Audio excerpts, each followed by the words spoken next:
boys and girls. Welcome to the X Plus KG Collectors Crew review, number 3 of Alien Magma. Today I will be reviewing this guy here. His name is Alien Magma, and he comes from Ultraman Leo. He first made an appearance on the first episode of Ultraman Leo. The name of the episode was When 7 Dies, Tokyo Submerged. The way I've seen it written, I'm not sure if it's actually 2 separate titles for the same episode, or if it's just a 2-parter, or I'm not exactly sure. The episode was aired in Japan in 1974. In the episode, he went against Ultraman. Ultra 7 was getting his leg broken by the Gillis brothers. And then partway through the fight, Ultraman, or Ultra 7 I should say, had his leg broken, and Alien Magma showed up. And within that, Ultraman Leo came in after Ultra 7 had his leg broken and scared off Alien Magma. If you want to go and look up the rest of the episode, feel free to do so on YouTube. I'm sure you can probably find it there. So, on to the figure itself. The figure is about 21 centimeters. I have Ultraman Jack, actually, Ultraman Jack. Next to him here, I'll put him in the picture for you guys to see the size comparison. And as you can see, there definitely is a size comparison here. The difference is a lot less than Alien Knuckle was. Sorry, trying to fit it all in here for you guys. But it's not so bad because his pose, I'll get him out of the way, his pose is actually a lot more dynamic. It's not a standing pose. His legs are apart. He's squatting a little bit down because of it, and because of that, there's a bit of forgiveness for the height there. So I'll talk about the sculpt now. It's a great sculpt. It accurately shows everything that was part of the costume during the show.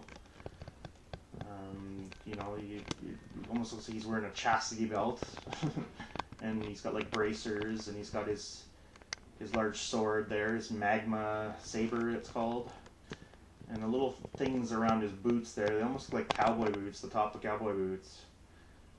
He's got his trademark ears. Not sure what kind of animal they're supposed to represent, whether it's just something they invented for the character. Looks a little bit like cat ears. And, well, it's fairly accurate. I mean, the only real thing I have to say is that I wish the hair had been actual hair or fur or something, that, like fake fur even, that could better mimic the hair of the character on the show, because they do a good job with the hair. For the fact that it's sculpted, it just doesn't look as, obviously as close to the character as the character with the actual wig or whatever it is he's wearing on the costume. So that's the only real complaint in terms of the sculpt. But you can't really tell with detail on the camera here, but I really like the job they did with the sculpt overall, the hair and everything. The character, the design of the character is very far out. I don't know where the designers came up with the concept. It almost looks like he's wearing eyeshadow, blue eyeshadow, but I mean it's kind of, you kind of get used to the quirkiness of it. So no, I'm overall, it's really impressive.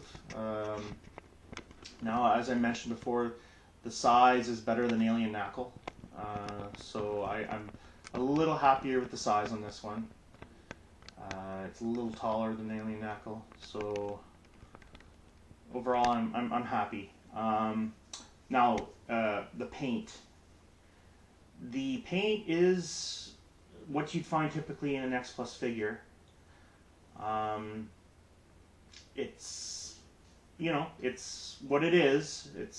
I'm not sure exactly what type of paint they use, but like most figures of these types, if you rub the joints, any moving parts, you know, you have to worry about the paint coming off. But they do a good job distinguishing material types.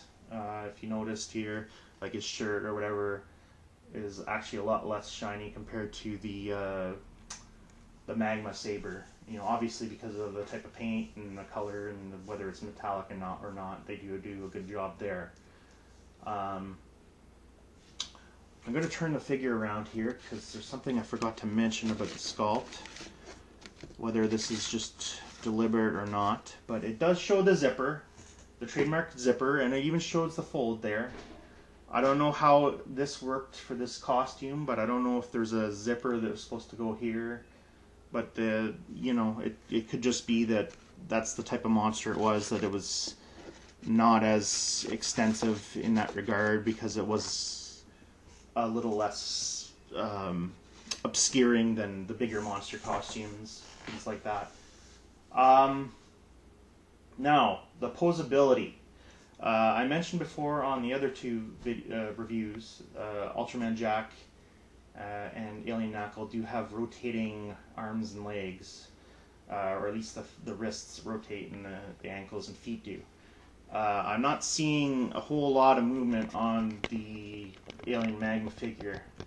If I put it down here, I've tried every which way from Sunday, but these feet do not turn.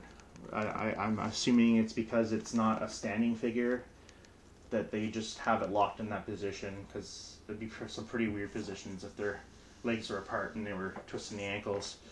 Now, because this version is not the Shonen Rick or Rick Boy version, that version actually comes with a changing arm.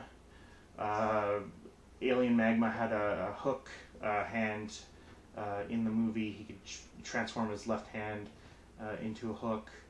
I believe in other iterations they changed to like a flail hand and other types of weapons, but this version is the regular version.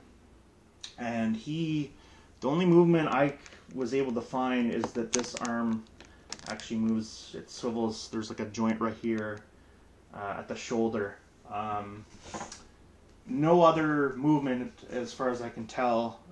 There is a line on the other arm, but I'm not sure. I don't want to press my luck because it doesn't seem to be moving too much. So yeah, that's where it goes there in terms of the posability. Another thing I forgot to mention in the paint is the eyes. I find that they did a really good job capturing the eyes of the actor within the suit. I don't know if you can catch it there. I don't see it too much, but anyways, you can see it.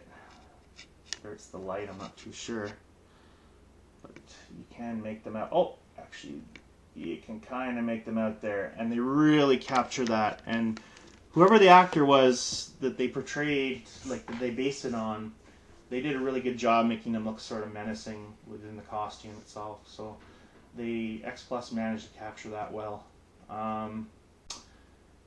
The only other complaint I have, other than, well, it's not really a complaint, just preference with the hair, I wish it was actual material other than sculpted, was this. You know, this is just a waste. I mean, the stand itself, like, it doesn't need to be a big hunk of plastic like that. They could have gotten away with, you know, shaving off this corner here. Like, they didn't need this whole thing. They could have made two sort of oblong pieces, and then you know, that would have been fine just the way it was. I'm assuming that they probably made this standard for maybe a couple figures. That's why they went that way. But I just find it a little ugly compared to the Ultraman Jack standing pose figure, as well as the Alien Knuckle stand. The other complaint I have is because I mentioned before in my other reviews that I'll be using these for tabletop gaming, large scale, you know, with like a couple of 1/220th scale tanks and cars and buildings and things like that. Is that moving it around is gonna kind of suck, because there's only one peg hole on it, and there's only one peg on the stand. I really wish, you know, even for regular collectors, I don't know if they complain about this, but I really wish they'd actually make 2 peg holes, one on each foot. I can't find it. There we go. So that, other than that, you know, I have no other complaints. I'm actually kind of happy with the figure, of course, because it is X+.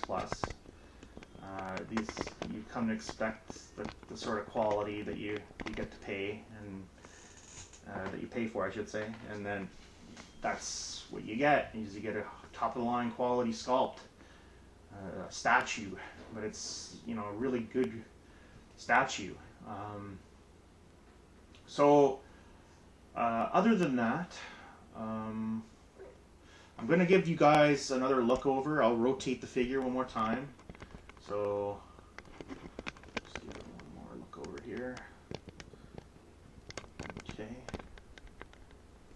Oh, one more thing I should mention also is that the box, the typical line for the figures comes in usually a garage toy box. It's like a white box with white, you know, katakana characters on it and things like that. This comes from another subline I guess they had, which was the Ultra New Generation box. I do prefer the old box. I have nothing against this one, but you know, it does the trick. And there you go. It says Alien Magma from Ultraman Leo. And it's got like the 2 half shells and the X+ in the corner. So yeah, no, I'm pretty happy with it. So I'll just turn it around one more time for you guys. Another thing I might add, it's not a huge thing, but the sword arm, or the saber arm, it was bent a little bit when I first got it. I don't know if it was just a bad one in the batch, or I'm not sure exactly what happened, but a simple hair dryer and re-straightening it and cooling it, like, usually, you know, it'll do the trick there. So that's what I did.